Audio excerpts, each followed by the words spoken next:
ஓரறிவு முதல் ஆறறிவு வரை ஜீவராசிகளை கடவுள் படைத்தான்.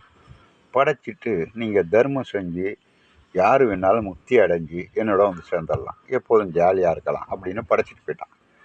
இதில் ஓரறிவு படைத்த தாவரம் என்ன நினச்சிது, எப்படியாச்சும் மனிதனுக்கு உதவி செஞ்சு மற்றவர்களுக்கு தர்மம் செஞ்சு முக்தி அடையணும்னு நினச்சிது.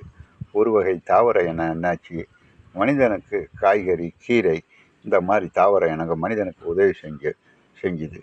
ஒரு வகை தாவர இனம் மனிதனுக்கு வியாதி வராமல் தடுக்க மூலிகை மருந்தாக மாறியது. ஒரு வகை தாவர இனம் பழங்கள்லாம், சுவையான பழங்கள்லாம் கொடுத்து மனிதன் வாழ்வதற்கு உணவுப் பொருளாக பயன்பட்டது.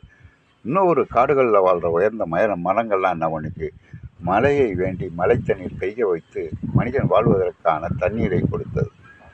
பார்த்தான் மனுஷன், நம்மளுக்கு முன்னாடி முக்தி அடைஞ்சிருவோன்னு நினச்சான். இருந்தால் தானே நீங்கள் அப்படின்னு நினச்சி எல்லாத்தையும் வெட்டி வீடு கட்ட ஆரம்பிச்சிட்டான்.